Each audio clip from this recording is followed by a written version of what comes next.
സഹപാഠികളായ വിദ്യാർത്ഥികളുടെ മർദ്ദനമേറ്റ് കോഴിക്കോട് താമരശ്ശേരി സ്വദേശി മുഹമ്മദ് ഷഹബാസ് മരിച്ചതിന്റെ ഞെട്ടൽ യഥാർത്ഥത്തിൽ നമ്മുടെ സമൂഹത്തിന് ഇനിയും വിട്ടുമാറിയിട്ടില്ല.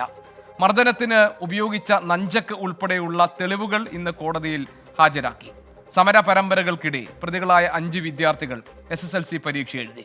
വെള്ളിമാട് കുന്നിലെ ജുവനൈൽ ഹോമിൽ പ്രത്യേകം സജ്ജീകരിച്ച സെന്ററിലായിരുന്നു അവർ പരീക്ഷ എഴുതിയത്. സെന്ററിലേക്ക് പ്രതിപക്ഷ യുവജന വിദ്യാർത്ഥി സംഘടനകൾ നടത്തിയ പ്രതിഷേധം സംഘർഷത്തിൽ കലാശിച്ചു.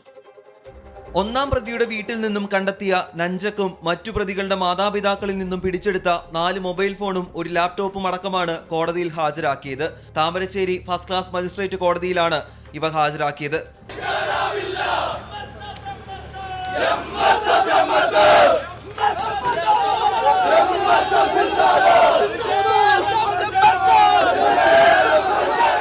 പ്രതികളായ വിദ്യാർത്ഥികളെ പരീക്ഷ എഴുതിച്ചതിൽ പ്രതിഷേധിച്ച് വിവിധ സംഘടനകളുടെ മാർച്ച് ജുവനൈൽ ഹോമിലേക്ക് നടന്നു. KSU, യൂത്ത് കോൺഗ്രസ്, MSF പ്രവർത്തകർ പലതവണ പ്രതിഷേധിച്ചു. 2 തവണ പോലീസിന്റെ കണ്ണുവെട്ടിച്ച് മതിൽ ചാടിയ പ്രവർത്തകർ ഉൾപ്പെടെ 80 പേരെ അറസ്റ്റ് ചെയ്തു നീക്കി.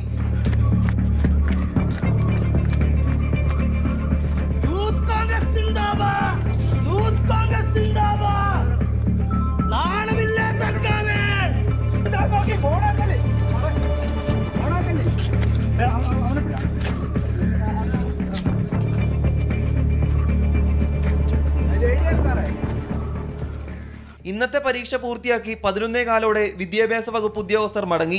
താമരശ്ശേരി ഹയർ സെക്കൻഡറി സ്കൂളിൽ പരീക്ഷ നടത്താനായിരുന്നു തീരുമാനമെങ്കിലും പ്രതിഷേധം കണക്കിലെടുത്താണ് സെന്റർ മാറ്റിയത്.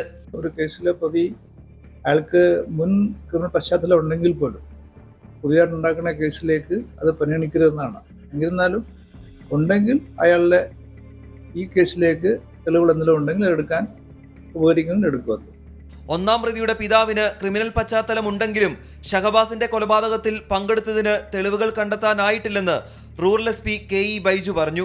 പ്രതികളായ വിദ്യാർത്ഥികളെ പരീക്ഷ എഴുതിക്കുന്നതിനെതിരെ പരസ്യമായ പ്രതിഷേധം വിവിധ സംഘടനകളുടെ ഭാഗത്തു നിന്നും ഉണ്ടാകുമ്പോൾ വിവിധ #കളോടെ ഓൺലൈൻ പ്രതിഷേധങ്ങളും തുടരുകയാണ്. പരീക്ഷ അവസാനിക്കുന്നതുവരെ ഈ പ്രതിഷേധം ഉണ്ടാകുമെന്ന കാര്യത്തിൽ യാതൊരു സംശയവുമില്ല. രാഹുൽ സുരേഷ്, 24 കോഴിക്കോട്.